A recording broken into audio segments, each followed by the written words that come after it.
সাবেক সমাজ কল্যাণ মন্ত্রী দীপু মনিকে ডিবি কার্যালয়ে নেওয়া হয়েছে। এ নিয়ে আরো জানাতে এই মুহূর্তে ডিবি কার্যালয় থেকে যুক্ত হচ্ছেন সহকর্মী সাদাত নিশাদ। নিশাদ, দীপু মনিকে ডিবি কার্যালয়ে আনা হয়েছে কিনা, কোন মামলায় তাকে গ্রেফতার দেখানো হয়েছে, বিস্তারিত জানাবেন আমাকে।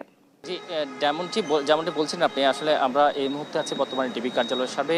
আজকে সন্ধ্যায় বারিধার থেকে তাকে গ্রেফতার করা হয়েছে এবং এখনও ডিবি কার্যালয়ে নিয়ে আসা হয়নি এবং কিছুক্ষণের মধ্যেই নিয়ে আসা হবে ডিবি কার্যালয়ে।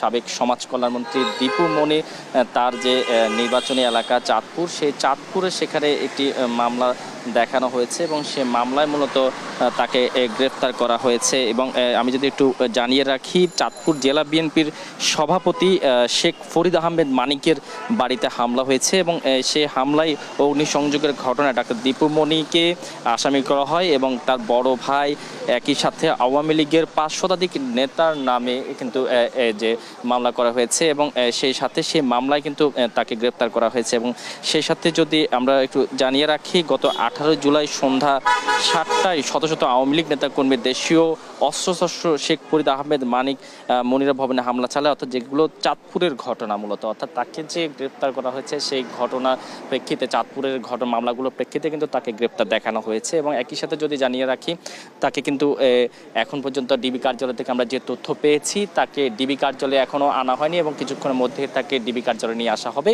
এবং আগামীকালকে তাকে আদালতে তোলা হবে এবং এরপরেই পুলিশ রিমান্ড চাইবে।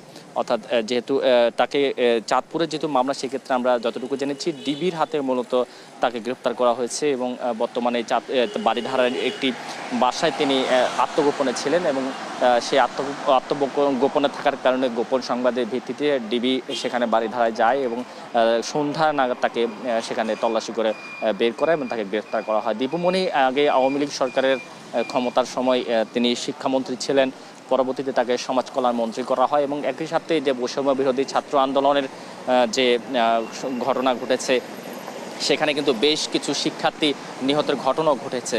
তো সেখানে আমরা দেখেছি আওয়ামী লীগের বিভিন্ন নেতাদেরকে ইন্ধনদাতা হিসেবে তাদেরকে মামলা দেওয়া হয়েছে এবং সে মামলার প্রেক্ষিতেও ইতিমধ্যে অনেকেই গ্রেফতার হয়েছে এবং অনেকের রিমান্ড চলছে। আমরা যদি একটু বলি, সাবেক আইনমন্ত্রী আনিসুল হক, তার রিমান্ড চলছে, একই সাথে সাবেক প্রধানমন্ত্রী বিনিয়োগ উপদেষ্টা সালমান এফ রহমান, তার রিমান্ড চলছে এবং অন্যান্য যে জুনায়েদ আহমেদ পলক সহ ছাত্রনেতাদের কিন্তু রিমান্ড চলছে। এবং সেক্ষেত্রে দীপু মনিরও কিন্তু একই ঘটনার প্রেক্ষিতে, তিনি আওয়ামী লীগের যুগ্ম সাধারণ সম্পাদক ছিলেন এবং সেক্ষেত্রে ঢাকার যে ঘটনাগুলো ঘটেছে সেখানেও কিন্তু তার নামে আমরা দেখেছি অভিযোগ দায়ের করা হয়েছে। এবং একই সাথে যদি আমরা দীপু মনির যে বিষয়গুলো, যে আওয়ামী লীগ সরকারের আমলে যে বিষয়গুলো সবচেয়ে বেশি আলোচনায় এসছে, বিশেষ করে দুর্নীতির চিত্রগুলো, সেক্ষেত্রে দীপু মনি এবং তার পরিবারের বিরুদ্ধে কিন্তু চাঁদপুরে একাধিক নদী দখল করে এবং অবৈধভাবে বালু উত্তোলনের বেশ কিছু অভিযোগও কিন্তু বারবার উঠে এসেছে। এবং প্রশ্ন ফাঁসের যে কেলেঙ্কারি, সে প্রশ্ন ফাঁসের কেলেঙ্কারিতে এবং বইপত্র বিভিন্ন ভুল ক্ষেত্রে কিন্তু দীপু মনির সবচেয়ে একেবারেই অযোগ্যতার প্রমাণ দিয়েছিল।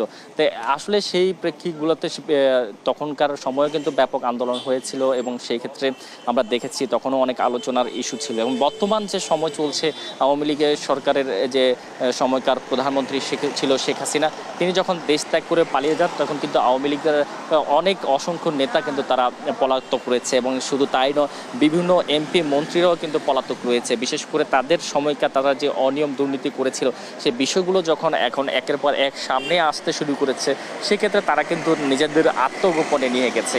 এবং দীপু মনির ক্ষেত্রেও কিন্তু একই পরিস্থিতি আমরা দেখেছি। দীপু মনিও আত্মগোপনে গিয়েছে এবং আত্মগোপনে থাকাকালীনও আমরা এই এতদিন ধরে জেনেছি আসলে তাকে খুঁজে পাওয়া যাচ্ছিল না।